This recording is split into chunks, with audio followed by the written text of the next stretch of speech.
Welcome back to Golden Squad. I am the GM Luke, and I'm happy to have you join us for the intermission episode. We hope you enjoyed the Nemesis arc.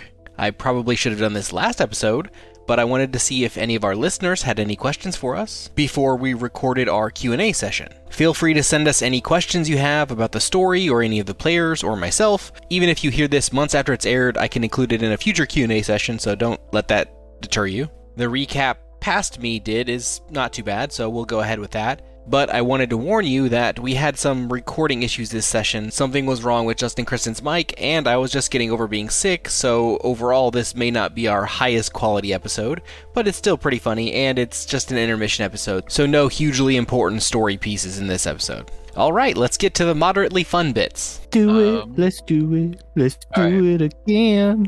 Happy holidays. Yeah, happy holidays. There we go. Hey, Getting it out of the way. American, you say Merry Christmas. Oh, yeah. Oh, well, hey, man. I wasn't giving them a sneak peek behind the curtain on when we were recording. I was just saying happy holidays. Is It works on like every holiday. It could be, Nobody like says Valentine's happy holidays Day. for Memorial Day. Well, Yeah, that's hope true. you're having a great day. How about that? It's you go. President's Week, so, Well, we just had Thanksgiving and Christmas is coming, so it's like, what do you say? You got to say happy holidays in between those dates, right? Yeah. And this could air in 5 years, and someone could be listening to it around the same time, and, I'd have my bases covered. All right, so previously on Golden Squad? you guys Golden showers. defeat... It happened. Right. For all you fetishists out there, we don't discriminate here. But we will disappoint you. Yeah. That's You will a be given, very obviously. disappointed. We're showering you Unless with our that's your charisma. thing. Yes. Showering you with disappointment. That's exactly it. Disappointment gets you. You guys defused 8 of the 10 bombs working with your crew. And then one was a dud, right?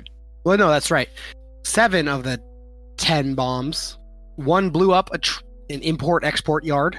1 blew up Gregory. And 1 just didn't go off. It was never found. Who knows what happened to it, but it didn't blow up. That's the gist of the entire last session, mostly defusing bombs. So at the end of the session, I briefly went over that you guys had gone to Gregory's funeral. Zach, you gave me some updates on things that you'd like to do in this session, I suppose.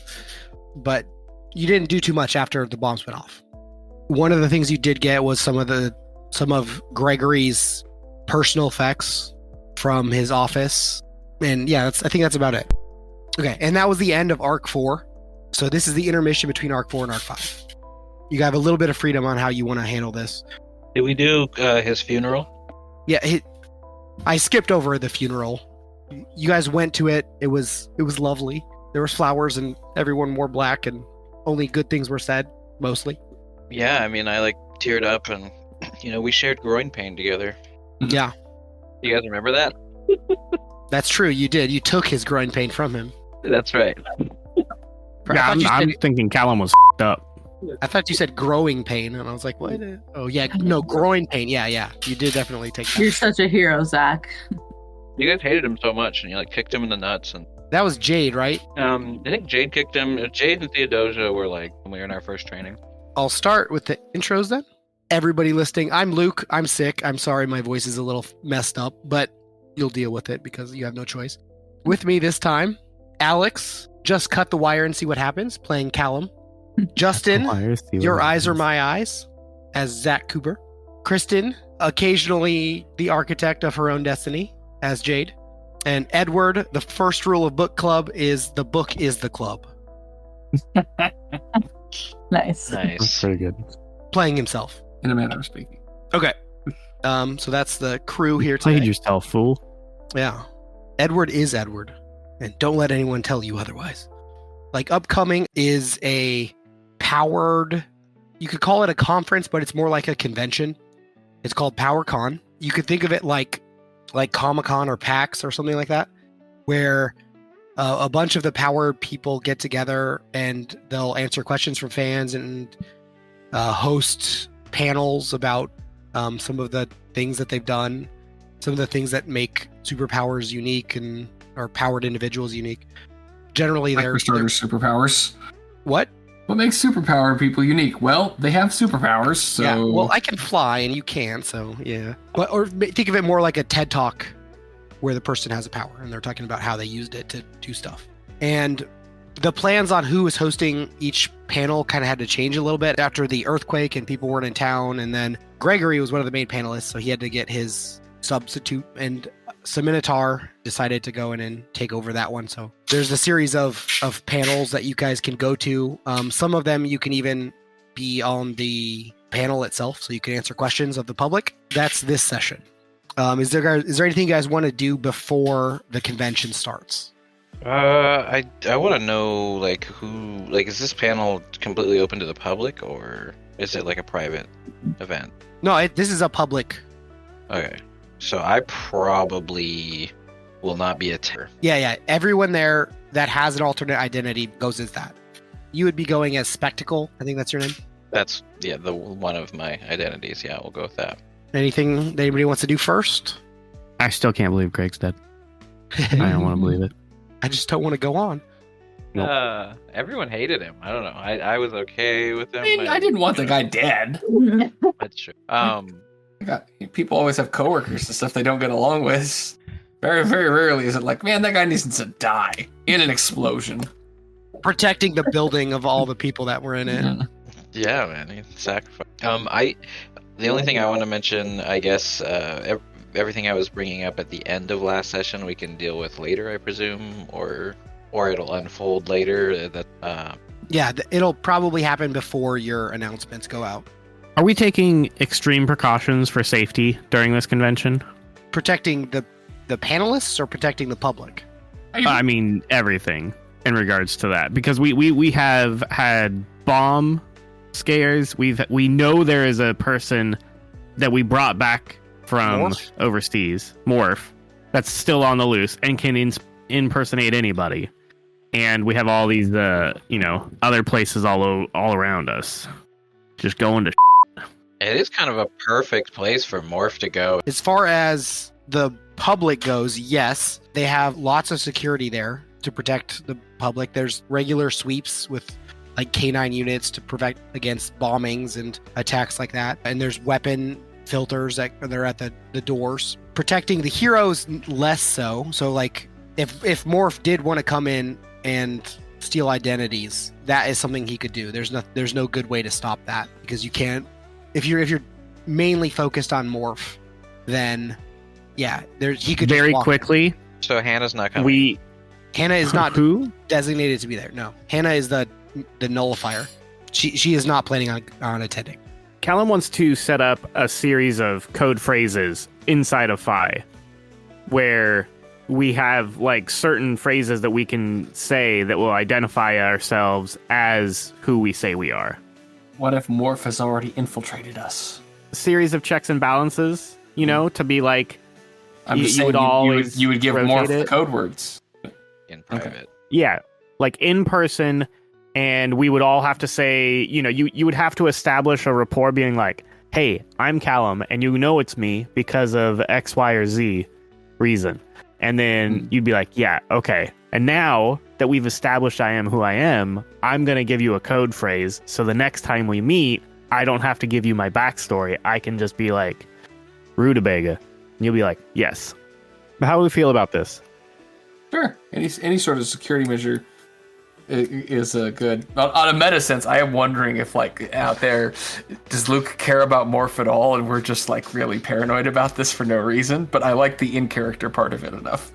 Oh, Callum is 100% not living this down. He was with them on the boat, talking to them when this happened. Yeah. My character wouldn't forget about it. He's scarred. I'm totally on board with this.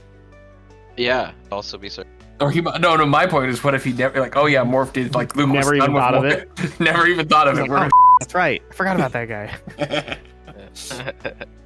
I'm on board with it either way. It's fun. I did say Morph would be back at some point. Oh, did you? I forgot about that.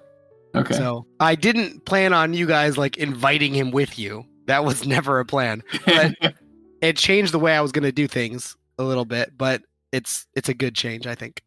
So there you go. Yeah. There's Callum's additions and changes. what he's doing during this interim time. After the funeral, he starts going to people specifically and talking to them, even if it's like a one-on-one setting. How wide? Or maybe like Do you groups. want to make this phi level, or do you think it's too risky to include Upper phi? Okay. I would say like only those who are in control of like big decisions in phi. You know, people who have access to Sunny. You know, because we don't want someone accessing Sunny is not restricted that much, but Sunny giving any information out is restricted. So just like hey, where's the bathroom, Sunny? He'll give you that. Hey, Sunny, open up root folder 32 and delete things. Okay, no problem. Okay, that's all Callum wants to do, though. So is there still bombs out there? I know you said we disabled 7. Oh, okay. I thought all the bombs were taken care of on the last one. Gotcha. We just had a few that got through. Yeah, well, we'll say the bomber did get away, so there may be more bombs out there, but not that you know about. Okay. Yeah, that's where we left things. Okay, so convention and code phrases to prevent Morph from sneaking in and impersonating one of the heroes. Yes. Anything else? So here is the panels that are PowerCon is hosting. And by the way, Jeff has not only suggested that you attend, he says it would look good for not only your image, but the entire Phi organization if you went to as many as you could, anything that you think seems interesting, especially if you wanted to go up and answer questions and be a panelist. We want to try to get as best interaction with the public as we can, so I encourage you all to do as much as you can. Mm-hmm. Okay, so the first one is catchphrases. It's a workshop on setting up and creating catchphrases that different heroes use. Okay, for real? Yeah. The public's not going to take us very seriously. Gee, Williker, do you ever think that maybe this is a smear campaign against supers? Yeah. Is that people set this stuff up to like make them look illegitimate? This one is more of a jokey panel. This one is not a serious topic, but as long as everybody's in on the joke and it's not like, hey, this is what we spend our time doing. No. This one is intentionally kind of like lighthearted. Okay. Phi is in no way taxpayer funded, right? Oh, it is. Oh, fudge. We just had a death, though. We got to have some funny things, you know. We'll lighten the load. It doesn't have a single host. That one's more panel based, so it'll they'll go down like a line and talk. The heroes will develop or explain the catchphrases that they've chosen and what makes them heroic or anything like that. So that one's more like group based. The next one is about heroes recounting some of the larger engagements that they've took place in. It's the current lead panelist is Repeat. He's going to be talking about some of a large fight that he took place in that helped save a city. The next one is hosted by Jeff. It's the psychology of powered people. What makes a hero a hero? The next one it was originally going to be hosted by Gregory. It's the importance of teamwork in a powered setting. The replacement host is Semenitar.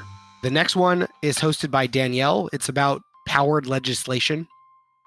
She's basically talking about the origin of how the first laws came into place for power people and her fight to continue legal representation for powered and how it differs from normie legislation.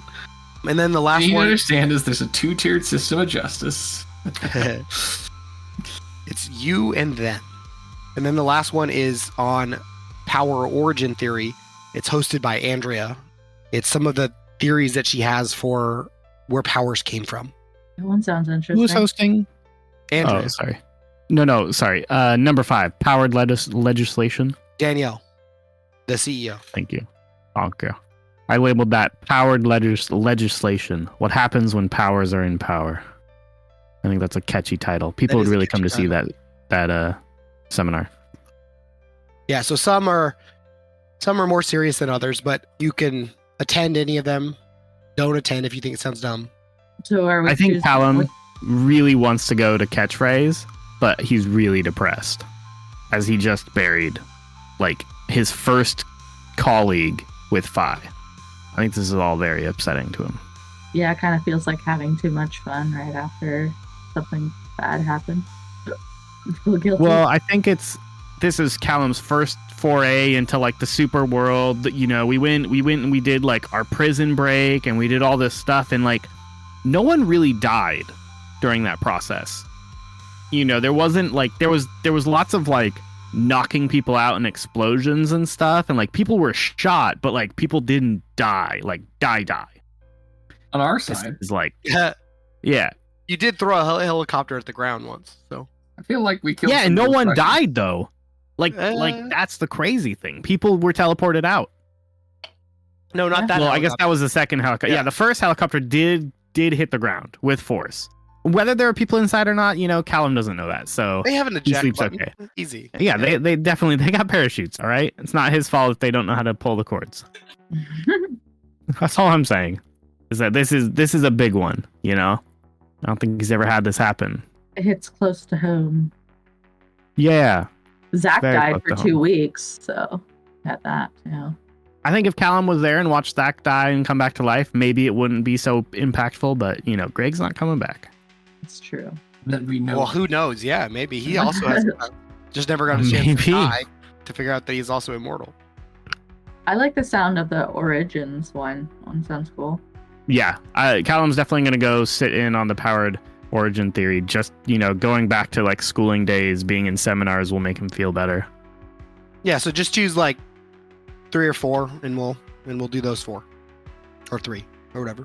3, 4, and 6. Mm-hmm. What was the second one again? Recounting past big battles. Okay. I think Callum thinks that'll be enlightening to sit down and listen to people talk about like their experiences. Are we- It's wait, hosted are we- by repeat. Yeah, are we listening in on these panels, or are we expected to talk at them? You can choose either one. That one is hosted by repeat, so he would be leading it. And if you wanted to join, you could, but you don't have to. Okay. The only one that you would be like, if you joined it, you'd be leading would be the catchphrase one. Definitely not leading a panel on catchphrases. I don't think I have a catchphrase. Yeah, well, it's designing them as well as talking about the ones that you have. So, not having one is fine, but you'd be making one. Nope, not doing that either. And Callum's catchphrase is "Don't lose your lunch." You want to go? You want to do catchphrase? No. Callum is depressed. He wants to. He really does, but he won't have fun. The only one that you're expected to speak at is the catchphrase one. You can speak at the other ones if you want to. Really? Okay. So, do we have to come up with a catchphrase? If you choose the catchphrase one, yeah. Oh, I see what you're saying. If we go to the catchphrase, we're expected to speak. Yes. Okay, I thought you were saying we're all going to catchphrase and we okay. So we all like are these all happening? They're not all at the same time, but I don't have a schedule. So just choose like 3 and we'll do those 3. Okay, I like power origin theory, number 6. Yeah, same. And then I like the importance of teamwork in a powered setting. Yeah, all these are worth listening to. I don't know which ones if I'd want to be a panelist, but I guess I'm a lawyer, so maybe people don't know that. I was gonna say like I could be on there and talk to. I don't want to give away anything that might be that if I'm maintaining a secret identity. Maybe you have maybe you took the bar as your powered persona too. I don't know. Is that allowed? I don't know. That's what you should go find out. Well, I'm down to go to 4, 5, 6. Teamwork, legislation, and origin theory. I am up for 4, 6, and 3. Okay, that makes 2 of us going to 4 and 6. 1 of us going to 3, 1 of us going to 5. I guess I'll go to number 2. I'm trying to this is another problem. Is out of character. I don't know if I have good enough memory of our past big battles to offer anything interesting. But it seems like that would be a fun one to go. Yeah, this time I threw a book at a guy really hard and I knocked him out. Because apparently Luke has told me my books are as strong as rockets, which is wild. So True. You just don't have area effect, but they do as much damage as a rocket. that's freaking bonkers. I love it. I don't want to change it, but I didn't. I had not realized that. Oh, there was a movie we just watched the other day that reminded me of your powers, Edward. What was it? Was it Wish? Where they were like flying on books or like floating. Yeah, it made me think of. Yeah. Yeah, it was hilarious. Like the books got enchanted and everything. Just like that one episode we had. Oh man, that was good. Wish. I don't know if I've heard of this movie. What is this? It's a new Disney movie. Okay. Yeah, it just came out, didn't it? Yeah. Oh, this is like in theaters. Yeah. Yeah. Okay. It'll hit Disney Plus. I don't know if I'm going to watch it, but it's funny to know that there was something similar to what I have in there. Well, eventually there'll be a clip of that. See the clip. We'll find it when it comes out. We'll send it. And also, notice to Disney Plus, we are accepting sponsorship. So if you want, Oh God. Ugh, this Thanks, Disney. the tone of this show will Tomorrow change session, if we right? actually have to do ad breaks. Like I have been not treating this with the serious of people are. I'm like, this is my basic. No one's ever going to listen to this, so whatever. yeah, that's I think so too. I mainly want to put it together, and then I'll maybe one time we'll re-listen to it and recount the good days of playing this game. Okay, yeah, go put it up. If it gets even like 100 listens outside of us, I'd be amazed. That'd be so cool. But did we get an official from Edward? Yeah, I'll do the recounting past big battles things if people are willing to remind me of what I should say. Like I'm not going to be the best storyteller, but it's like I feel like Luke put effort into all of these, and it's like, well, maybe we should go to all of them so Luke gets to do his stuff. I put more into some. Oh, well, which you could say which ones are the most important, Luke. You got to go to number 5 though. Come on, it has legislation. Okay, if that's what it does feel like I'm a little teed up for that. I'll go to number 5. Okay, you got one more. 2, you got 5. Let's go to 3. 3. Okay. Nobody wants the catchphrases though. I don't want to do.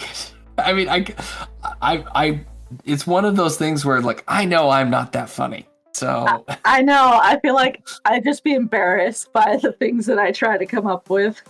Here's what we could do. I will do catchphrases if literally all of us do it. If it becomes a goofy brainstorm session, fine. I'll make an ass of myself. We're all going to catchphrases. You guys God. drag Callum there, all sad like. Yep. We'll do the stuff I have the most on and catchphrases. So origin theory and legislation. We'll do those 3. Okay, so we're doing 5 and 6, and we're doing 1. Yeah. 1, because we don't do enough fun stuff. I try to plan fun stuff for you guys, but I'm like, man, this is too serious. Yeah, I'm like, always people dying and bombs and fights, and it's like I want to have more fun, but I can't. I can never think of like a fun thing to do. Yeah, this could totally be like a good get to know each other thing too. Yeah. If it's bad, we can always just cut it. Yeah. So the legislation in origin theory one, it's hosted by Danielle and Andrea, like the 2 oldest members of Phi. They're like the original co-founders. It's like a bit of more backstory on Phi. You're getting dragged to catchphrases, and then the other 2 were origin theory and legislation. Okay, we'll do legislation first. Well, wait, shouldn't we do catchphrase first? It's the one that's started. I think at the it's. beginning. I mean, I think it's his choice since he's the one running the Okay, the it's not show. the actual schedule. Okay, I wasn't. No, I'm fine with catchphrases first. We can do catchphrases first. Okay, so Justin, you're not the DM. Oh, I thought. Well, I was like, I this is knew what he meant. schedule. Yeah, he thought this was the order that not just the list, but the order they occurred in. yeah. it doesn't matter. Unless you have time traveling powers, we have to adhere to the schedule. I was thinking about that. There are not conventional time. Okay, there are no powers that allow you to go back in time. In this I was- game system. Yes, I was considering having a power that allowed you to go forward. So maybe there's someone who can go forward only. But they'd never be able to come back. Right. So they just have to wait in the future. Oh, to- Yeah. So from your No, it was perspective, they would disappear and then appear later. yeah, That- but It instantaneously sounds like a with bad no idea. aging. What? Instantaneously with no aging. Yes. Because then you would just be like, okay, I go 7,000 years in the future, and if we haven't invented time travel, I'll see you guys then. Yeah, what happens to that person? And then I roll a new character. They live in the future now. That's a gamble. I feel like that's like a one-time use. Or no, we haven't invented time travel. It's mathematically impossible. I guess I could see like if you're trying to solve a crime and they go in the future and they like leave notes behind or something like that. How does that work? Leaving notes behind in the future? Yeah, you leave like you go like say an hour in the future. I don't know. Yeah, I guess that wouldn't really work. You'd have to have knowledge about something. Like you go to the future and you get the answer. But then you can't go back. But you leave. Yeah. Your power doesn't make any sense. If you're like, hey, I'm tired of waiting for this whatever. Let me just skip to when it's done. I have cancer. I'm gonna go forward in time till there's the cure for cancer. It's not a bad idea. Yeah, also, like, I mean, does that person know anything about, like, I guess, position in the universe, like, when they're making that jump, or do they just end up in the same spot? Because if they're going to end up in the same spot and you see them do it, then you just go and, like, put a bunch of cement, and it'll just catch you. Like, I don't... So, I mean, you have to pair time travel with teleportation, because otherwise, like, the Earth moves or whatever, and you're then in space. So, well, I mean, you kind of do, but that person doesn't necessarily need to know that. But like the origin of their powers might know that automatically, and they may never have control over that. You know, control over it versus it has to happen, but control over it doesn't. Gotcha. Yeah, I see what you're saying. Okay, so let's do catchphrases. You guys go to the panel. There are 4 other heroes there. Who isn't on a panel? So you see 4 other heroes. 2 of them you recognize. One of them is a person that you competed with or against, I guess, in the Golden Squad Challenge. You remember them as Zigzag. And another one was also from that challenge named the Hangman. So they are 2 of the hosts. There are 2 other people that you don't recognize also hosting. After the event starts, Zigzag stands up and says, "This is the panel on coming up with and developing catchphrases. It looks like most of us here are in the crew of people who don't have catchphrases, but catchphrases can be an important part of individual hero brand recognition, to get your name out, to get people to recognize you, to know a little bit about the individual that has powers. And I know that some of the more well-known powered individuals have their own catchphrases, and that ends up selling them a lot of stuff and can earn them a decent living. So we're going to mainly brainstorm, get your guys' input, referring to the audience, on what you think of our catchphrases, and see if we can workshop some fun new ideas for everybody. Zigzags then asks if anybody would like to start on what they think would be a good idea for a catchphrase. Callum raises his hand. Sagittarius. All right. Why don't you take the floor? Sorry, Sagittarius was also just chewing on pizza in the background. Delicious. Delicious. So I had a few ideas. Defying gravity to uphold justice. Or gravity bends to my will. The law stands firm. These sounds more like slogans than catchphrases. What would be a catchphrase? I feel like like you throw a bad guy off a cliff and then you say something like pithy. I mean, if you say it a lot, it just becomes your catchphrase, right? All right, maybe that's yeah. Yeah, maybe we need. Maybe we need some examples from Zigzag. I would say like a catchphrase is like a branding statement, like he was saying. So it's like something you just keep saying, so that people are like, "Oh, I recognize." Oh, this is like right. It catches people because you obsessively say it. Like this is like when Hulk says Hulk smash, or the Thing says it's clobbering time. Exactly. Mm-hmm. Okay. Catchphrase. So Sure. Thinking Callum's is too long. I mean, Callum could say it. Zigzag steps back in and he goes, "So the one I workshopped last year with all of you guys was the one I still use to this day. Flipping into action to save the day." That's his catchphrase. Flipping into action to save the day. Okay. So I think Callum goes back to, and I would say, defying gravity to uphold justice. Defying one law to uphold all the others. Or you can try to defy the law, but you can't defy gravity.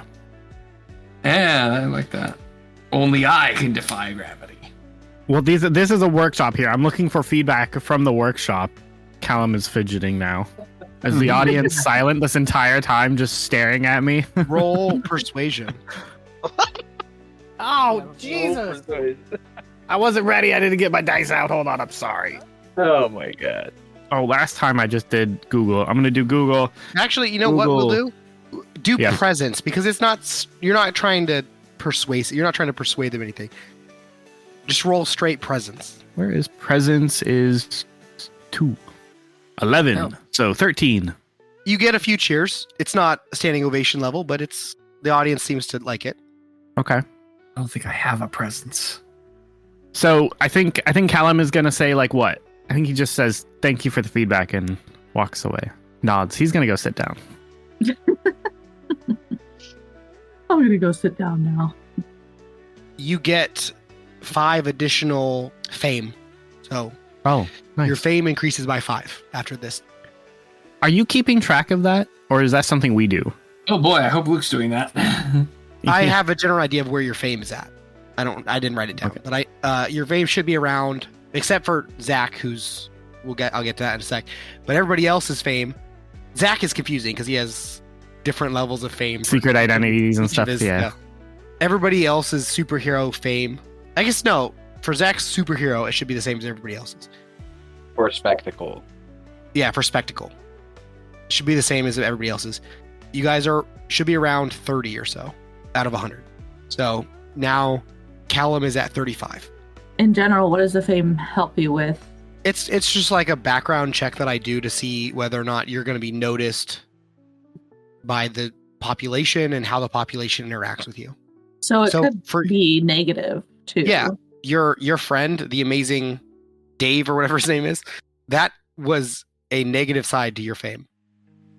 My friend Yeah, what's his name? One sec. The Tommy. amazing Dave. It's the amazing something. I don't remember anybody that's. He has come to punch you in the face several times, and you have always the incredible Jake. Oh yeah. I don't think I knew his name. I guess. We call him the Incredible Jake. He's like the bar fight guy. Yeah, he keeps on trying to punch you, and you like knock him out every time. Gotcha. You've done it twice already. Once you arrested him I don't think I remember his name though. Obviously. in character. Do you remember his name? Look, I punched a lot of people. Yeah. That should be my catchphrase. Look, I punch a lot of people. Do you want to roll it? What, that? Look, Yeah. Sure. All right, roll persuasion or presence. Oh, man. It was going to be 19 and then it just went to 3. So sad. Mine is 0. Oh yeah, it's at the. If you see strength, stamina, agility, it's at the bottom of that. Presence, under awareness. Zach has the most. Alex has the second most. Is it ability score? No. Your main page that has like dodge, fortitude, strength, stamina. Yeah, the ability score section. Oh, yeah, I have 0. Abilities, yeah. Okay, Perfect. so yeah, the crowd doesn't love yours as much. I guess it's not very hero-like, so I just shrug and sit back down. I'll think of something. We'll By the workshop way, it. Is Jade? I'll keep that's just her- workshopping it, guys. Thumbs up. Jade doesn't have any other like Callum is Sagittarius. No, Jade. Well, no, yeah, Jade does. Jade's superhero name is Blink, and you can change these, by the way, if you want to. These were generated by Sunny. Yeah. So she didn't get any increased fame for that. No. I gotta think of something better. Cool. Okay. Zach, you want to go next? So Spectacle is up. Let's do Edward first. I'm just like taking notes real quick. And Edwards is the librarian. right? Yeah, the librarian. Librarian. This is not good. Didn't I say something when I knocked somebody out at one point? You did. You remember what that was? It wasn't bad. I don't know if it was great, but it was smile worthy, maybe not laugh worthy. Yeah, I'm trying to remember, man. Don't forget to return your checkout. The only person I remember is Jade knocking out that guy that approached her in the bar. Let's see. What do? I read really fast. I hit people with books really hard. Information overload? No, that's not it. Ugh. Time to hit the books. It's not bad. Time to hit them. Yeah, that's pretty good. That works in multiple settings. Sure, let's go with that. Time to hit the books. All right. Roll your time to hit the books. Okay. 0 modifier, and I rolled a 14. The crowd loves it, actually. Really? Okay. Well, So yeah, you get a +5 as well. cool. Cool. Okay. So he's also then around 35 fame. Yeah. Well, I think it's a collective fame, isn't it, or not? Like it's the fame of our group, isn't it? No, it's individual. Oh, is it? It's Oh, the okay. fame for the librarian Got it. ego. Yeah. Zach, his regular identity has near 100 fame, but he also has infamy. So Zach's regular character, so Zach Cooper, has like 90 fame and like 40 infamy. And then Zach's interesting because he also has a third alter ego for Hackerhood that also has its own fame and infamy. Catchphrase for spectacle. Kind of weird. Like, most of the time I'm healing or I'm shooting people with blaster. I'm also sensing, oh, you know what would be good? Something about inventing. Like, it can be done. Invent it. Sounds like a shoe commercial. Yeah. Well, Just invent it. Just do invent it. Yeah, that'll. Just invent it. It's funny because it starts with your name. All right, I rolled a. I'm gonna use luck. I want it. Need the fame. Oh, man. Roll a 2, then roll a 3. Oh, Oh, no, because never mind. It's 10. Plus, because I didn't use luck, so it wouldn't be a 3. It'd be 10. And plus presence is 5, so 15. Oh, that's right. You have 5 on. Yeah. Okay. The crowd likes that as well. So the crowd. You know, I know you just did it, but I just thought of one. I'm sorry. Callum's Yeah. just gonna poke you in the back and just be like, tap you on the shoulder and be like, inventing a better tomorrow. Still sounds like a slogan of a company. I feel like that's got too much agenda behind it. Oh, well. Callum says inventing back a up. better tomorrow saves today. This is spectacle. It's not Zach Cooper. In fact, let's make sure it doesn't. I can't come up with my own slogan, so I'm just trying to help other people. You already had one. You were just saying, look, I punch a lot of people. I'm trying to think of one that has to do with teleporting. I'm like, I can't think of anything funny or quick-witted. Being one step ahead of the bad guys. Oh, I like. In their case, Oh, that's right good. behind them. Oh, I like one step ahead. How about that? Can I raise my hand again? No, it's not your turn. It's now Hangman's turn. We say one step ahead or It's one. not your one, turn. Sit down. One blink ahead. Yeah. What's Spectacle's fame That's now not good. with that +5? 35. Okay, cool. Yeah. But You guys I'm are- one step ahead, so I should go before the next person. Got it. Jay just teleports right to the microphone. Actually. I have another Hold one. on, I got a better one. Yeah. Okay, what do you guys think of this? Go for it. You can take a spot. Oh, okay. One step ahead as I put my hands out in the air, like showing you with my hand gesture. Oh, and then I roll. I got 16. The crowd goes wild. They love it.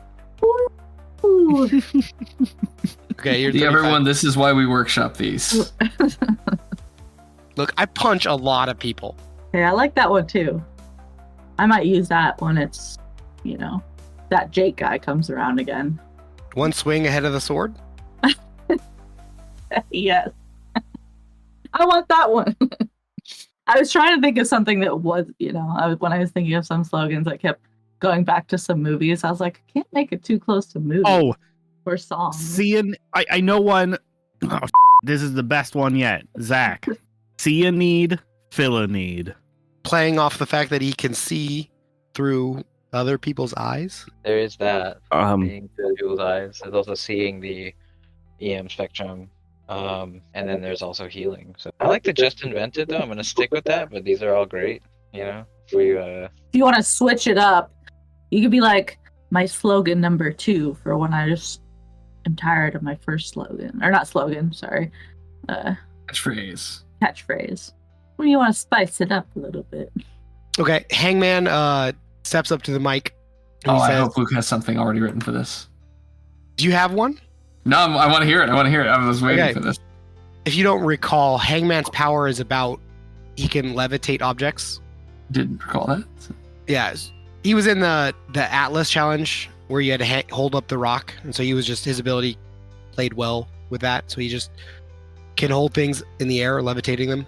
You can't really throw them very well, but he can lift them up, including himself.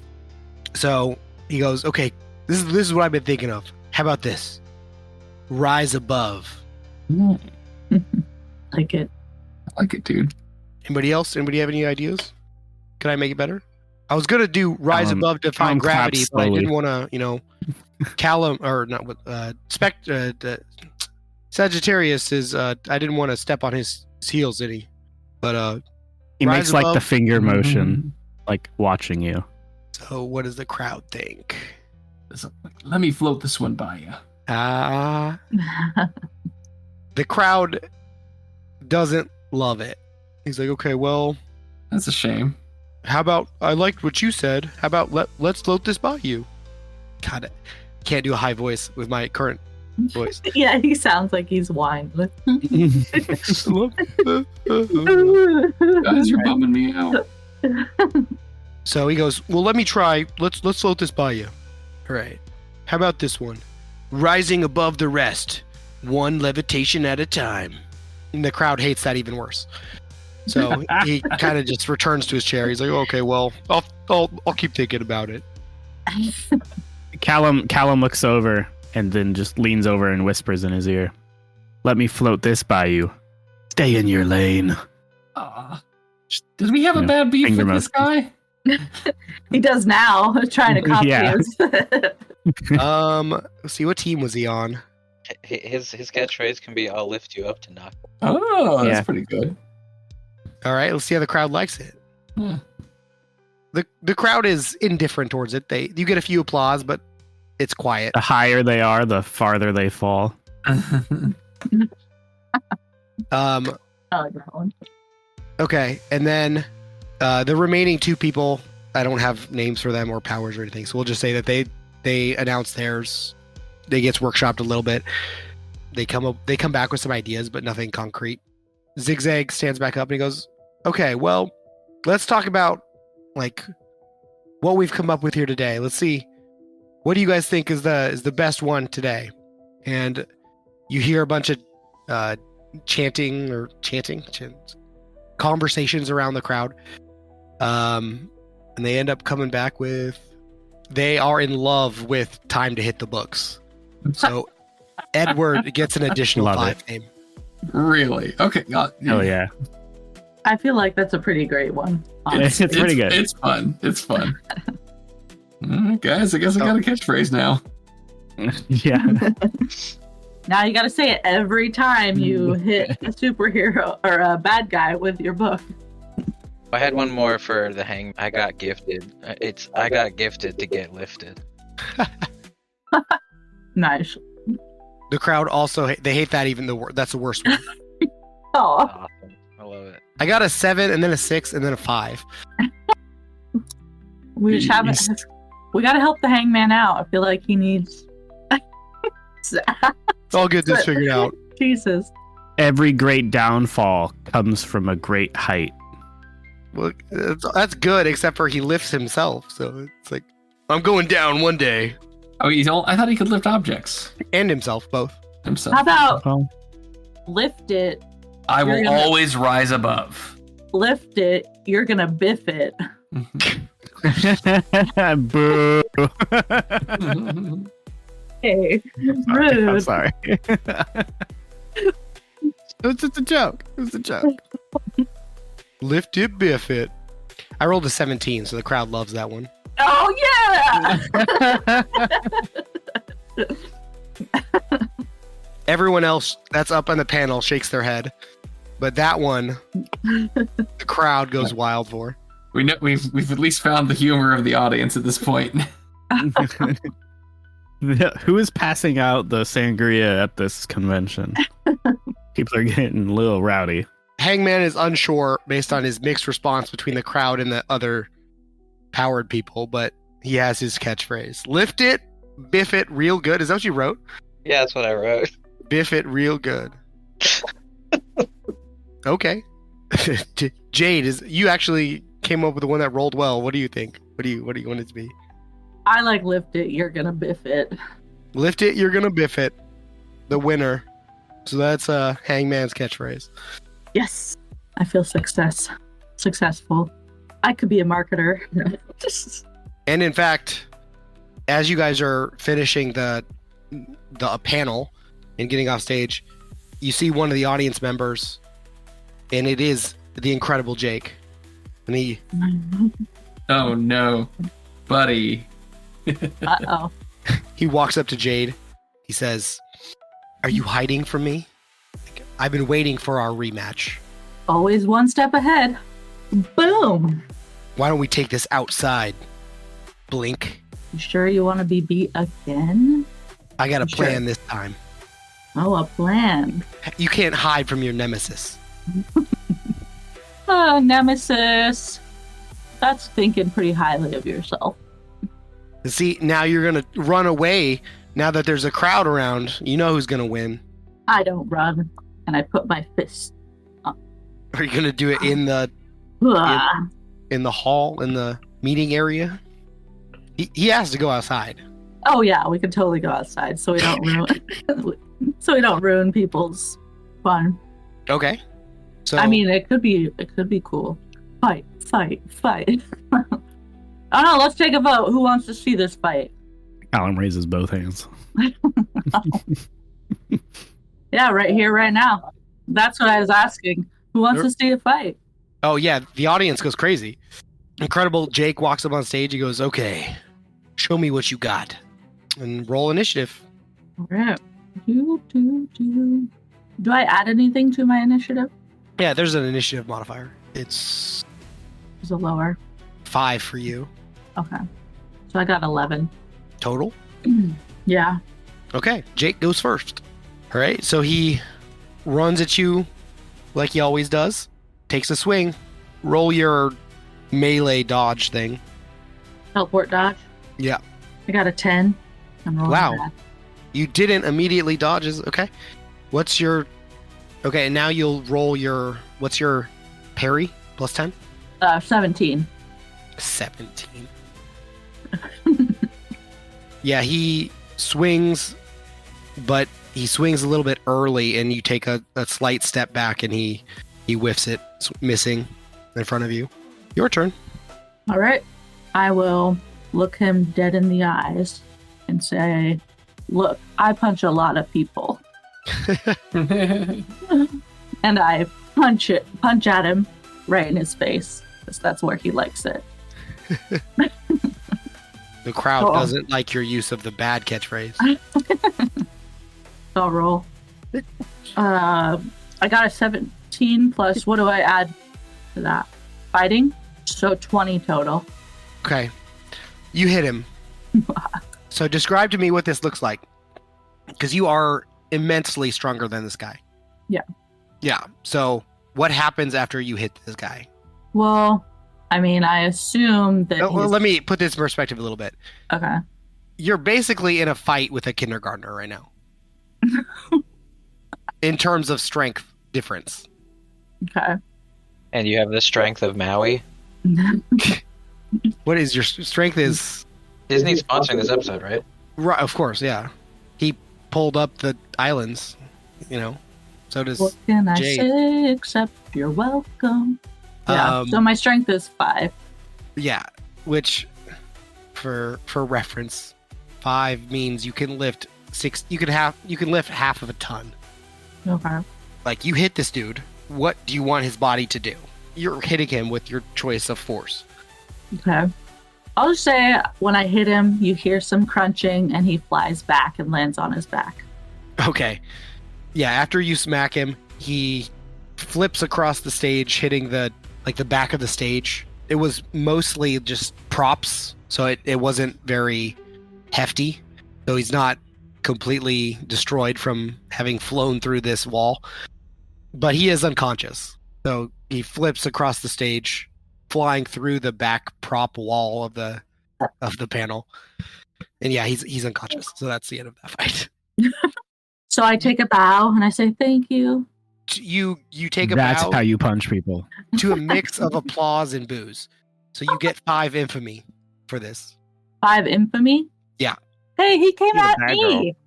He came at me. Yeah, but you didn't make But it a you show. laid the just man out. crushed an unpowered Yeah, you man. almost killed him.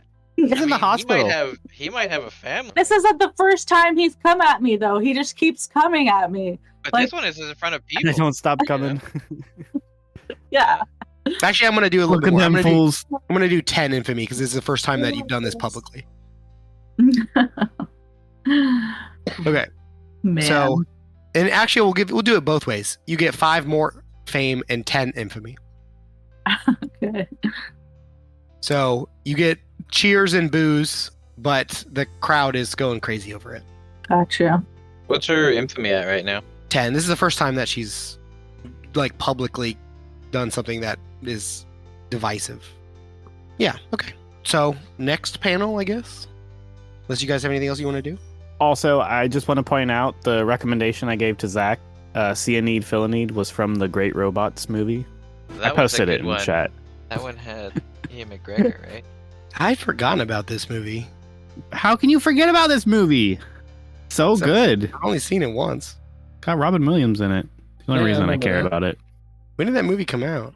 Long time ago. 2006? 5. 8? yeah. 5? 2005, Oh, God. That was close. I knew it was a while ago. Yeah. Ewan McGregor, Mel Brooks, Greg Kinnear. Yeah. I think Mel Brooks was Big Weld. Big Well. Pretty sure. Yeah. The main guy. The inventor, which is why I said it, because Big Weld's an inventor, and you see a need, you fill a need. That's what Zach does. Anyways, moving on. So, which one are you going to do next? Legislation or origin theory? Origin theory. Virgin. Okay. In this one, you can just join the audience. You don't have to join the panel. Alan wants to sit up on the panel with Andrea. Wait, I want to pick up some powered swag before I go to this next. Who's Yeah, what are the who's booths swag? like? Yeah, can we go check out like the Of course. artist Yeah. alley? Yeah, they have drawn images of the Big Five. There's a lot of drawn images of Gregory. Okay. I was just gonna say, there's probably a huge memorial for Greg. I want a portrait of our team, Yeah, I was gonna say, are there any the Golden Squad. commissions or Caricatures? Can we get like a Caricatures or caricature just for our any kind of team? commission? Yeah. I want to go and get as many of those done of Spectacle, and then just have them plastered throughout the convention for the rest of the with weekend. our catchphrases on them. Yeah, that's what we're doing. We're gonna go order a few of those. Gonna get some commission. You guys are on the lower end of the fame, but you guys are definitely represented there. So there are spectacle. There's a small librarian, booth. Link. Yeah, you Yeah. guys The artist can always take a picture of all of us together, and just get go and just make a new one. Yeah, get I mean, references. there's a few That's what that already artists do. exist. My plan, I think we should take a picture like that, and then we should take that picture and just put the rough draft, which has our catchphrases with like a line to each of us, and then want to ask as many artists that are available and willing to do a commission of it in their own style, and we'll just take whatever bites, and then we're gonna make posters out of that and put them up around for the rest of the convention. So have multiple versions of us, so it makes us look more legitimate. They'd have to drop very fast. Oh, they usually do. Pump them out like pretty quick or whatever, and put up and post it all around. I mean, caricature usually goes pretty fast. We probably have them in That's within true. the day. Yeah. You end up walking up to an artist, and he's used to like drawing the public with superheroes rather than the superheroes themselves. Like he's used to being like, "Yo, take a picture with a superhero." Like, "Yo, you're hanging out with Danielle. You're hanging out with whatever." And so he's surprised to see an actual crew of superheroes walk up and suggest, "Hey, can you draw us?" I want to try to persuade him to do his best work. Oh, okay. Go for it. All right, because I want that extra fame, What was my? Would this be persuasion or? Yeah, persuasion. Unless you want to do intimidation. Also, you could No. Do your best work around. you could Persuasion. probably persuade them with a lot of money since you have a lot of money. No, I don't. Zach Cooper. Yeah. But I'm just trying to persuade, because it could help his career, right? Persuasion is 5. I rolled a 7, so 12. He says, consider who you are. I can put together. I can spend a little bit more time on it. I'll give you something pretty soon. I'm just trying to inspire you, man. With my muscles. Just make sure you tell them who drew it. Oh, hell yeah. I mean, sign it, dude. Yeah, sign it. We're going to blow it up and put it all over the place. Yeah, well, I mean, just like maybe ask your friends and see if they want some commissions done. I can. Dude, we're going to tell stories about you in every bar we go to from this day forward. You got a deal. We're gonna pay you an exposure. Oh Well, I God! love that. Oh God! My heart. As an artist, I am offended. I mean, that coming from somebody as high profile as you guys, though, might That's actually. true. If Taylor Swift's like, I'll pay you an exposure, I might be like, yeah, okay, I'm fine with that. Whatever you say, T Swift. Yeah. This guy works on putting up some posters of you guys with your new catchphrases. Did you want to get any of the swag of the other heroes, or Yeah, Gregory. Let's get Gregory swag. what do you want? Shirts, dolls? Tattoos. He has energy drinks too, or something. Did Greg have glasses? No. He's got a weird Would you, like, power, match too. his What style? is that energy drink? Is it like, or something? It's called Bubbles. Yeah, bubbles. It's got like a bubblegum taste. I'd jam with that. The bubblegum energy drink. Bubbles. We gotta mark it as death. So pick up some energy drinks and some plushies. Yeah, plushies. Never forget you, Gregory. Oh, plushie of Gregory? No, I'm good. I was just thinking like general plushies. I want some plushies. So the next panel starts. Do you actually want to go up on stage with Andrea? Callum? Oh, sure. I'll sit behind her. Behind her or beside her? Oh, no. Because I assume it's a panel, where you have the podium is one person talking and then you have a bunch of people sitting behind them, or is it all in one big row? Usually it's in a row. Yeah, it's in a row. It depends on the style of talk. It's think of it. This one is more like a TED Talk. You could be on the panel off to the side that can help answer questions that the audience has. I'll almost sit way off to the side, but he wants to be up there. Just as an academic, he wants to be a part of that. Taking notes. Yeah, I mean he is a very smart person and has gone through years of college courses. So I feel like at one point in time he's probably touched a course or two. Okay, the meeting gets started. Andrea starts and says, ever since powers have first appeared, a lot of people ask the question, where did they come from? Is it something divine? Is it something genetic? Is it something terrestrial? Is it something extraterrestrial? Where did these begin? Where do we start in determining the link that we have between these new powers that we developed, and why is it so few people that are given these gifts? I've conducted research throughout dozens of countries, looking at the first powers that have developed in each of these countries, as well as the connection between each of the individuals that have powers, trying to determine exactly what is causing these changes, likely connections that we see between the different individuals. And I want to start in New York in 1975. We saw the first set of powers developed, and as many of you know, I was in that first batch. And I've asked myself a lot, why me? What made me so special to get one of the first set of powers? And I wanted to share with you some of my findings. As many of you know, New York was the first set of powers, and then powers began to spread throughout the United States, starting with each of the major population hubs. And through our research, we found that there's no genetic link between powers. So parents are not giving children powers. Powers only come with puberty, so we have to wait a long time to confirm this link. But we now know that there's no genetic link between the individuals who have powers and their offspring. But there does seem to be some geographical link. We looked into occurrences that that took place in the United States to see if something specific within the United States occurred that may have given powers there first. But we didn't find anything that followed the pattern of powers around the US.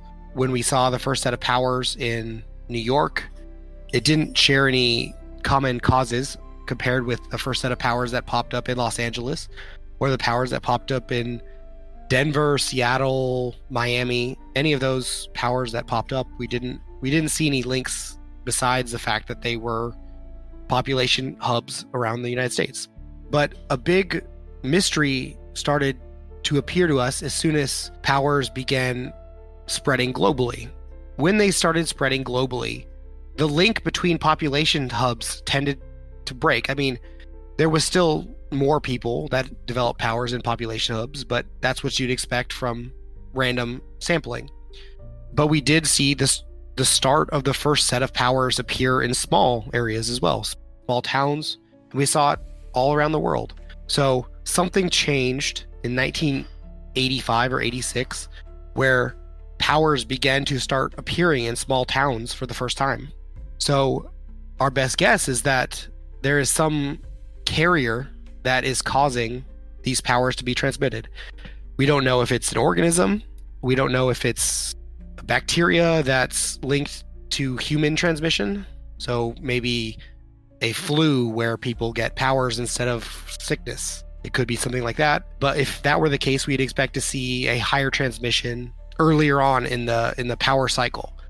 So research is showing that the transmission between the early 70s power development and the mid to late 80s, there was some shift in the pattern mapping that we have shown in how powers have transmitted between individuals. And we can show that statistically with the model I've developed here. Is there any questions as we go forward? You guys, what does the model look like? The statistical model that she has? Yeah. Is it like a really fancy Power BI, like, all nice and web pagey, or is it like just a stick drawing? No, it's very well developed. It shows put some time into this. Yeah, there was definitely a lot of time that went into this. So it shows that something changed between 1975 and 1985 on how powers were transmitted. She's not sure what the thing that changed was, but when transmission changed to global, it manifested in a different way than it had in the beginning. Mm-hmm. In the beginning, it appeared in various different population hubs, starting with New York and moving around the US in what seemed like a semi-random pattern, but focusing mainly on large population hubs. Almost purposeful. And also, did it start in 65 or 75? 75 is the first powers that... Okay. Do you guys have any theories about the power stuff? Mm-mm. Purposeful. I'm taking Government notes, did it. Andrea continues, based on what we've seen in more recent times, the rate at which people got powers in the 70s seemed to be relatively low, almost 1 in a million. And as it spread to different populations hubs, we saw about a consistent rate of transmission, I guess you could say, but we can't say conclusively transmission is the right phrase, but for this purpose, we'll say transmission. And the moment that we saw the population hub method change to a global method, the infectious rate went orders of magnitude higher to maybe 1 in 400,000. So we saw a lot more transmissions than we had previously. That was in about 1990 that we did our last study for that. Modern day, we've done another study and we've seen another fairly large increase in the transmission up to about 1 in 200,000. The exact numbers are somewhat difficult to mark down since there's around 15-year delay in looking at who has these powers and who's developed this mutation. But this is kind of the story that we've been told. Based on what we've seen here, this data points towards some environmental factor. Like, I don't want to start any conspiracies, but man-made is a distinct possibility. It could be something relating to the atmosphere or something as well. So I can't say conclusively that it's a man-made change that caused this to happen, but it appears that something environmental has caused this change among humans. Climate change. What? I said it's climate change. Yeah, of course. But why would it only be hormonally? When you turn 15 or whatever age you hit puberty, you all of a sudden have powers. I feel like that would be more like. Are you going to ask that? Sure. I'll raise my hand. I am confused by why Andrea says that's a great question. There has been dozens of theses that go into the link between hormonal development and power genetics. I could go on with that for 2 days. So that's probably going to need to be another session. So we can talk about that maybe next year. But there is a chemical link between hormones and power development. So you think it's more chemical than atmosphere, right? As far as, we'll say, like hormonal development in humans versus non-hormonal development in humans, it appears there has to be some hormonal cocktail that has to be just right before powers manifest themselves within. Yeah. Any other questions? Is that all?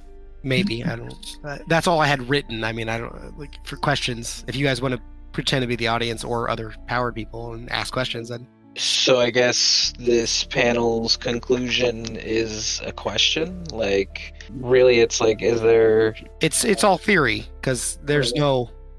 But the big questions and the theories are pointing to maybe there is a man-made change, maybe there's an atmospheric change. That is only regarding the change in transmission that happened from 85 to 90, where that isn't necessarily theorizing the origin, just the atmospheric and man-made change, right?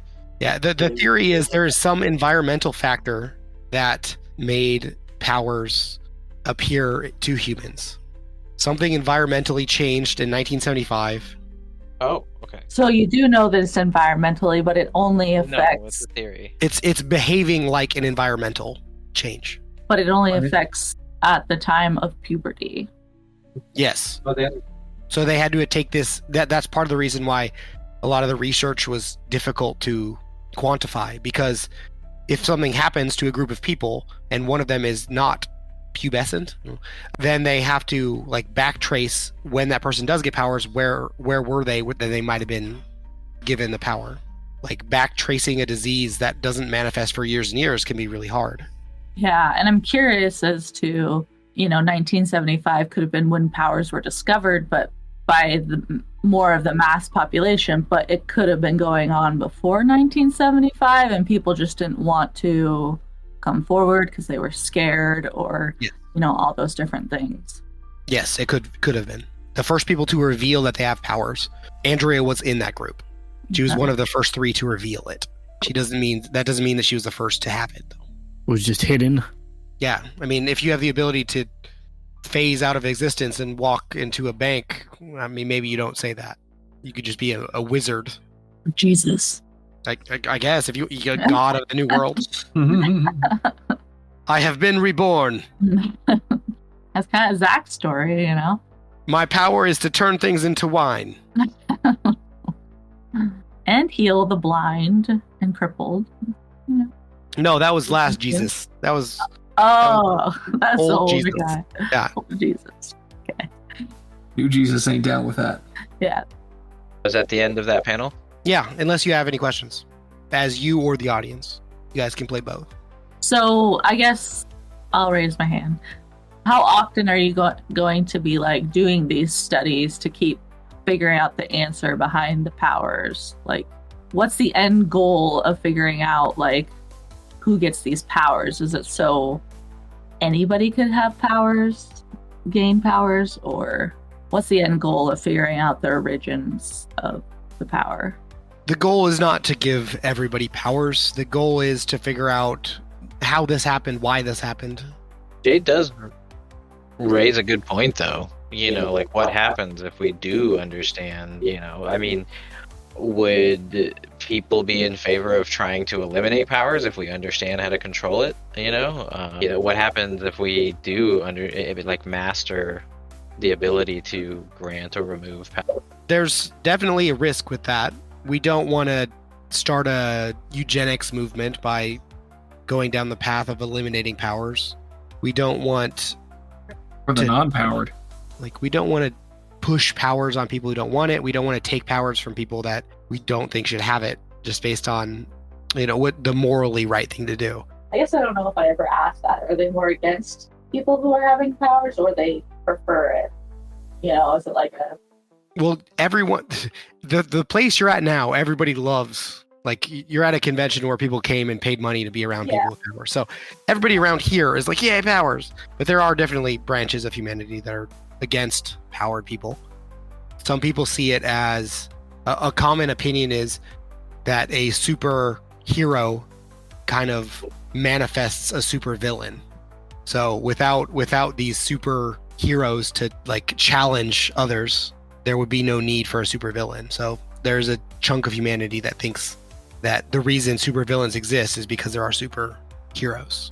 So your question was, like, where's the research going?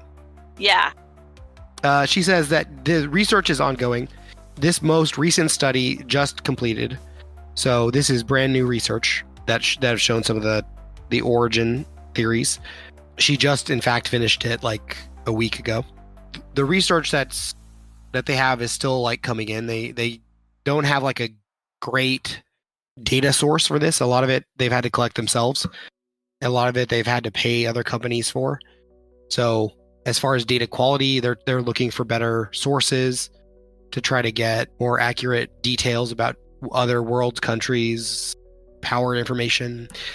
A lot of the problem that they're facing is a data issue, but they're refining their model and trying to come up with more specific ideas about what might have caused the specific events for the first 10 years of powers, like what location the people that got the first set of transmissions were in. Maybe they shared a location in common, but backtracing people's locations from that long ago is a huge task, especially when people don't immediately show symptoms. Although I don't like talking about powered individuals as though they have some disease. We're trying to figure out where this gift came from. We're not trying to cure it. So you just want to know, you just want to have the knowledge more so of... Definitely. It's the goal of the research is to figure out what we have to thank for this gift. Knowledge is power. Yes, it is. That's Andrea's catchphrase. Okay. Cool. Any other questions? And then we'll go on to the next one. This one, I'll make this one a little bit shorter. Danielle hosts this one. It's about the early days of powered legislation and how law making for powered people has changed over the past 30 or 40 years. Danielle gets up on stage and Danielle, if you forget, is basically Superman and the most well-known superhero of all of them. Everyone knows Danielle. She gets up on stage to like thunderous applause. She starts off saying, like, when I first started Phi, I wanted to know how people with powers are going to be treated, like how we are different than everybody else.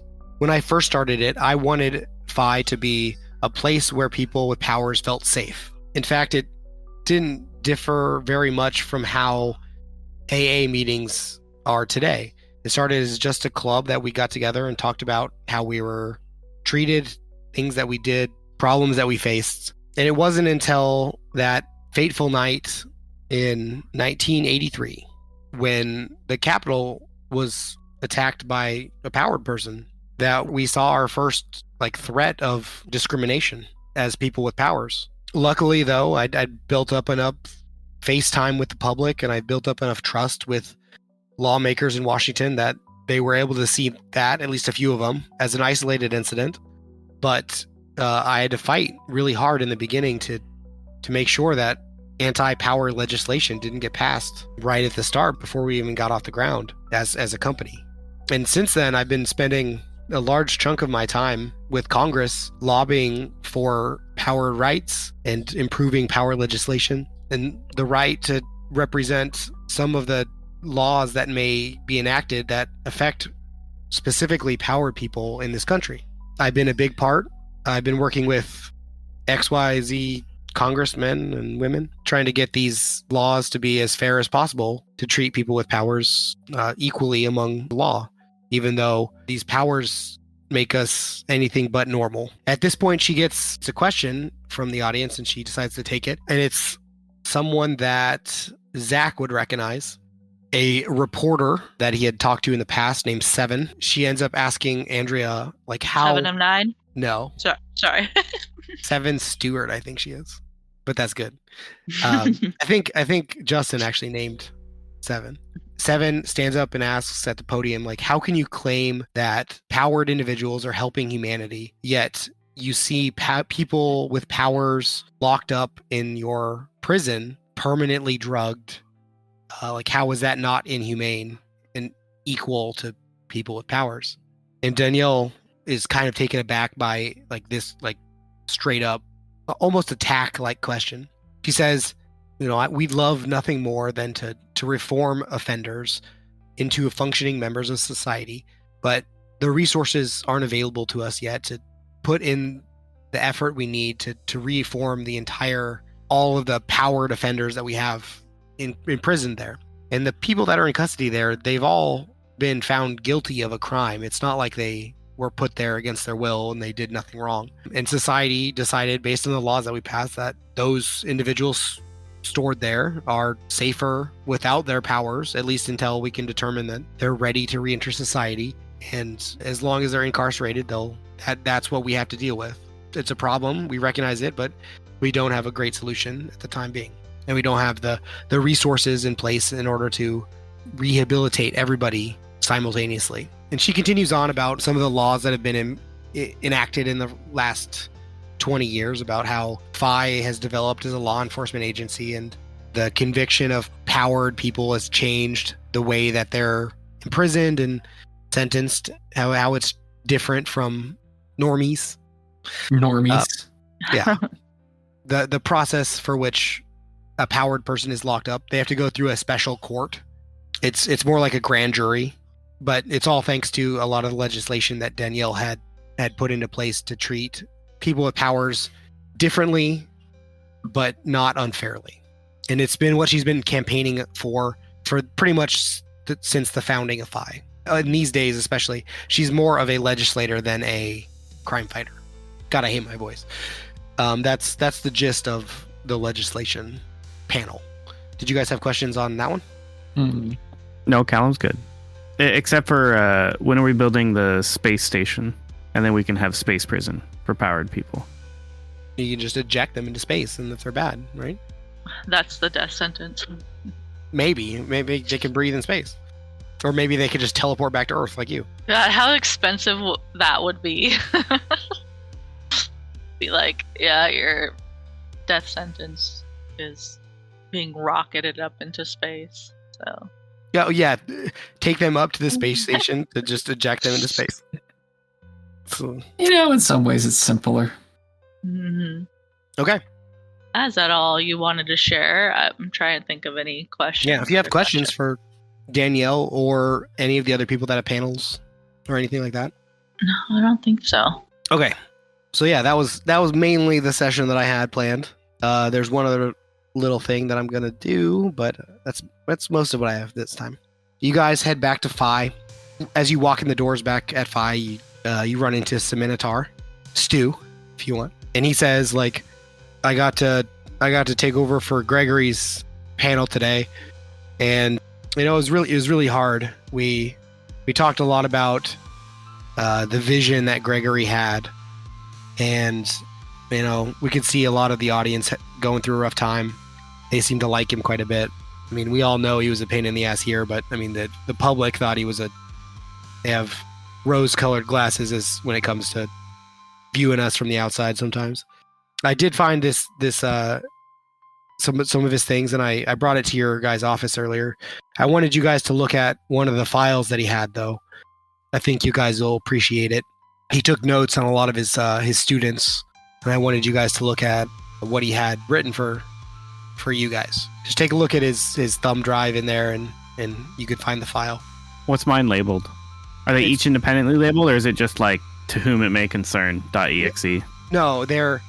Is it like in case he died? These are, or was it just like a formality for being? No, it's basically his notes for like training. It was in the box of all the stuff that was collected from Gregory's office. Oh, So, okay. It's among his like computer files. Okay. Yeah. We'll just say that it checks out. We'll just say that. Yeah, rather than just, make the roll and have you guys... We can say I'm in Yeah. shape too, okay? Doesn't make anything true. Have you seen my six-pack? I'm a superhero. Yeah, that's it. Mhm. Hand me that donut. All right. I'm carbo loading. You find a bunch of Gregory's... a bunch of his personal effects are in the box too. You see like a few trophies that he had for like tournaments. A few pictures that he had are on his wall of they're not of people other than himself. Like there's one of him at like the pyramids. There's also a chessboard in there. It's a little bit weird chessboard because it has, instead of white and black, it's red and black, or red and white. So it's a little bit different looking of a chessboard. And then there's the drive in there as well as a house plant, like a little window plant. Named Ted. Ted, I love it. Okay, so what do you want to do? I want to know what he said about each of us. I'm curious. That's my vote. Okay. Inquiring minds want to know. You don't notice anything out of the ordinary. It looks like a chessboard. The only thing that's odd is that it has red pieces instead of black pieces. Other than that, it's just a chess set.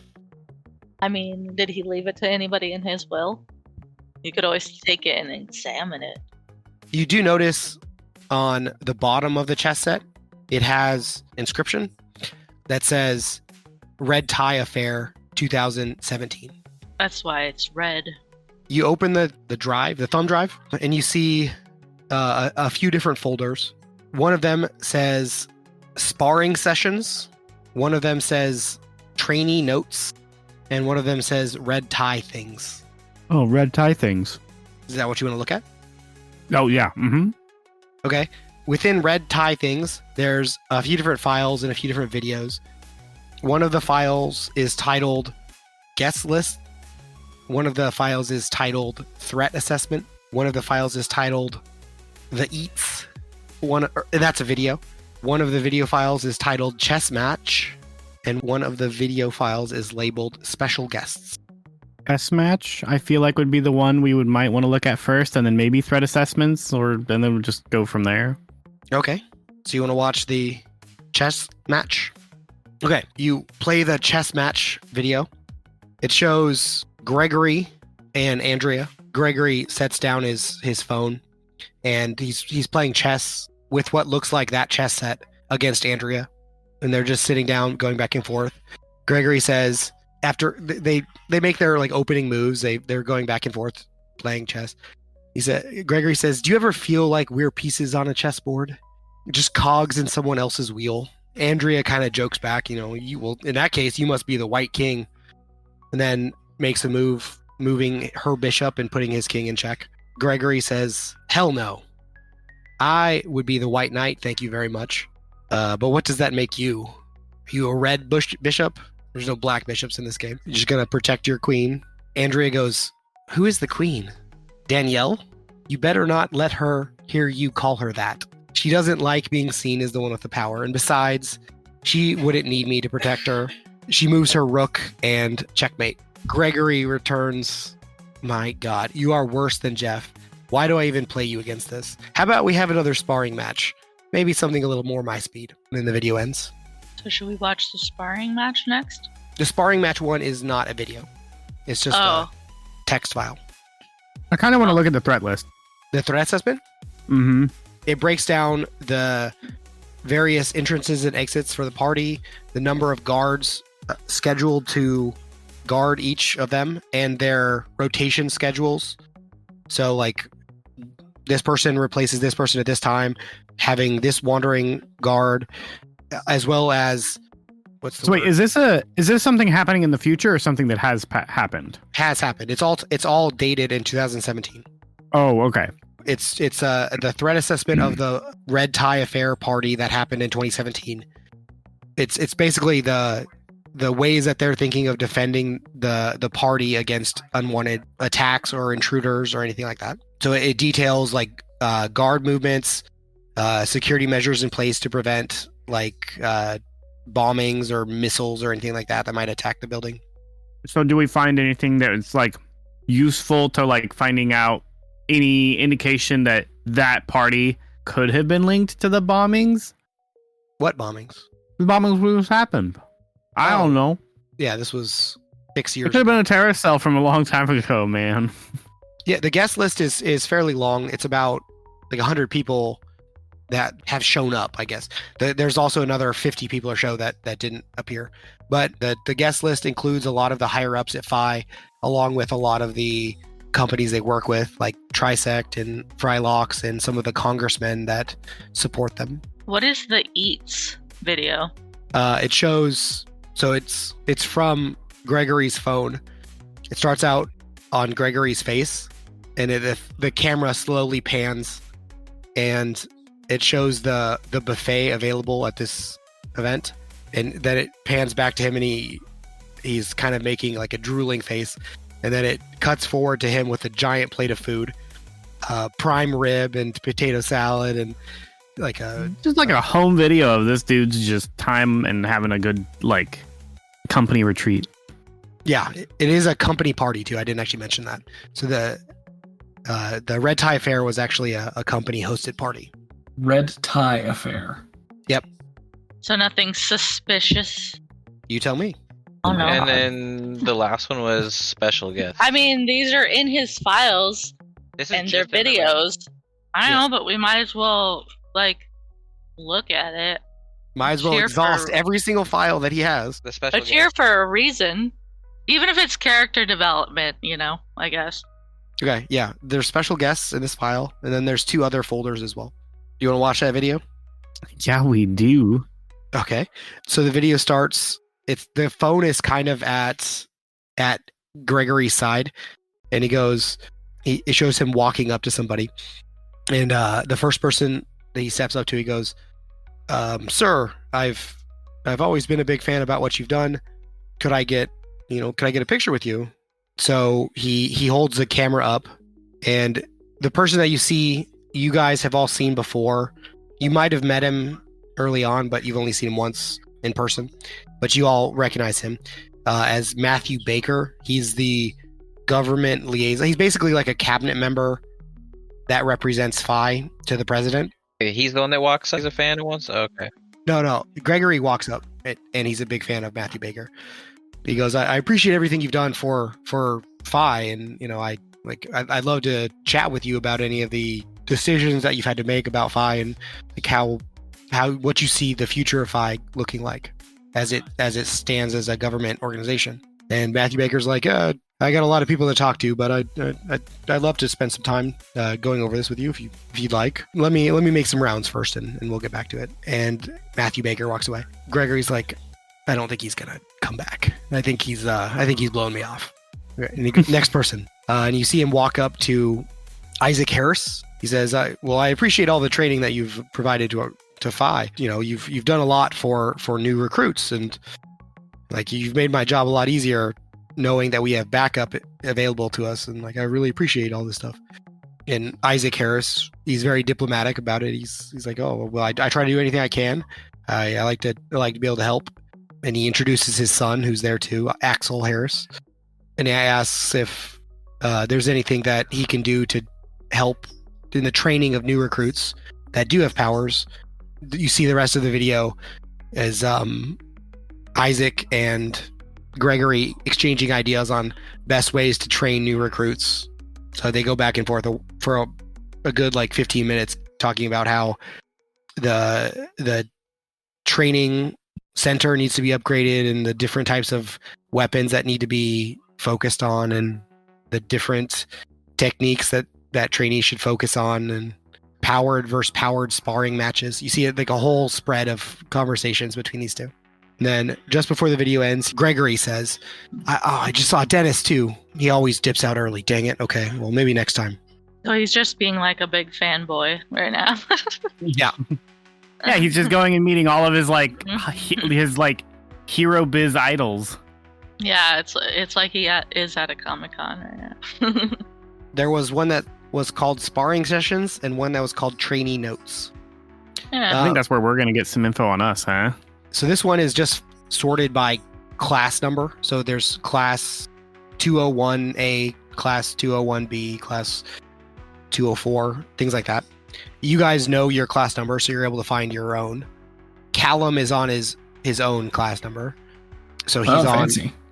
Yeah, because he didn't train with you guys. You look up your class number. Your guys' class number is the third to the last one. Callum's is the second to last one. So on yours it says the team appears to have an effective collection of abilities. They need to work on their cohesion. Once teamwork is established, I expect this to be one of the most formidable squads at the company. In the meantime, they're missing essential leadership. Yeah, I could see that. Yeah. I feel like that's a pretty good assessment. Not entirely unfair, sure. Yeah.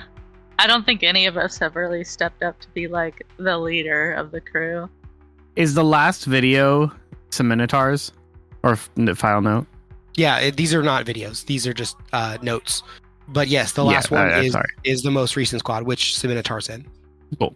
Because I was pretty sure that was just the last people he did teach. Yes.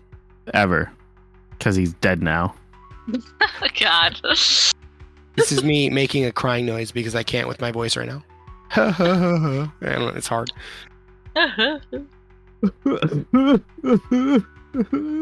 I'll read Callum's too. In Callum's it says, I expect great things of Callum. Shut the front door. He shows the right amount of leadership and has a very powerful skill set. I expect him to maybe make it to FI leadership one day. Wow, did you like sleep with Gregory or something? Yes. It was after those nights of drinks. We don't speak of those nights.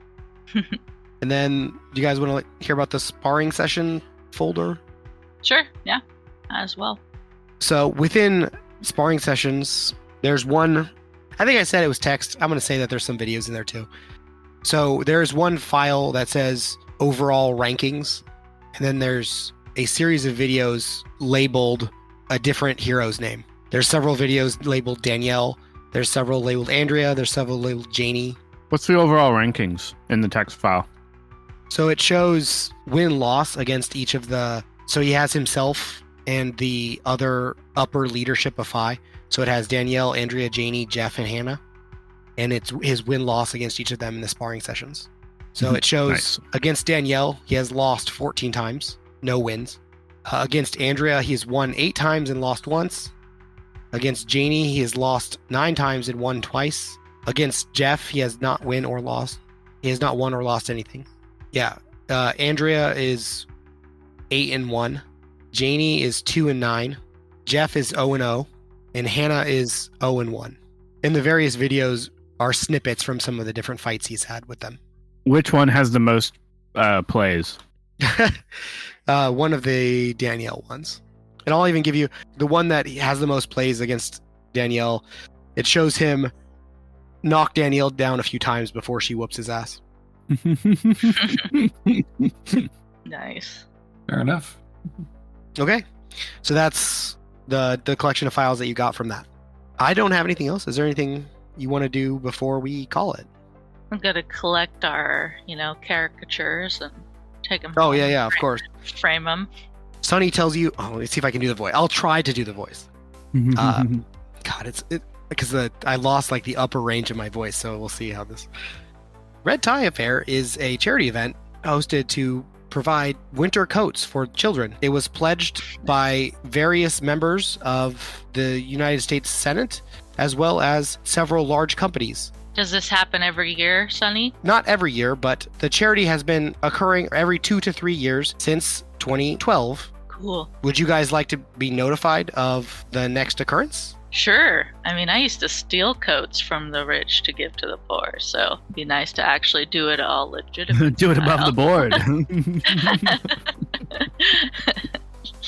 Look at Jade changing her ways, doing things on the up and up. Would you guys like to donate some of your paycheck towards the cause of Coats for Kids? Callum furiously shakes his head. Those student loans, man. Furiously shakes his head up and down or left and right? Left and right. Student loans, man. Sure, I'll donate some. Yeah, me But I don't know how much, but... Listeners, you should donate some of your paycheck to give kids coats. Oh, this is a real charity. Probably, I don't know. Well, okay, you can't tell the listeners to donate to a fake charity. You too can donate. Just call 555-555. Might actually be my legal PayPal issues with the like this is going to be a charity fraud or. My PayPal is this. I guarantee they're going to get some coats. I got kids. They need 7 coats for kids. Operation Warm. There we go. I typed it in. It may or may not be a legit thing. It looks legit from the 10 seconds I've looked at this site. Donate to Operation Warm. No, you can't just throw out a charity that we haven't vetted. This is bad. Okay. Next episode, we will give you a charity. That is Edward's responsibility. No, I'm not signing up for this. Here, okay, I'll make this easy. Donate to the Red Cross. There you go. Yeah. Donate to the Red Cross. They're going to give their money to Coats for Kids, and we'll all win. Because kids are warm. Or your nearest animal shelter. Or just find a kid and give him a coat. Or your nearest kid. Yeah. Like, I don't know, just you probably got a friend or a family member. Hold down your window when you're driving and around. throw a coat at a kid. Go to the Goodwill or a fancier store if you don't want a cheap coat, and buy a coat and then throw it at the next little kid you see. With force. Make sure it hits them so they know it's for them. Yeah. There are nice coats at the Goodwill and Value Village. Just saying. I agree. There are. I have gotten some nice things there. I'm wearing my Goodwill coat right now, and it is very warm. Yeah. So give a coat to a kid physically yourself. Do not go through a charity. It's a lesson here. Just go to a. Actually, they probably have like donation things at like elementary schools or something. So like. Oh, that's probably true. Or like where is local food bank? Local food bank would be a good one. I don't know if donating food, but clothes, I don't know if they do. No, they do close at the food banks, especially during winter times. What's the army? What's the army one? Salvation Army? Salvation Army? Yeah. Not a real army, but you know. I know, but it is in the name.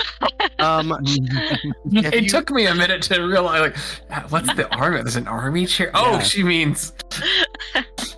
You figured it out pretty quickly. If bells were weapons, they do pretty well. Yeah. Oh my gosh. Okay, so I guess for next session, you guys get 5 points to figure out where you want to spend. 5 points to Gryffindor. And to your fame. Space. And this completes the intermission episode, PowerCon Panels on the Ceiling. In the next episode, we start the next arc. The squad will dive into their next case and face a new type of villain. Until next time.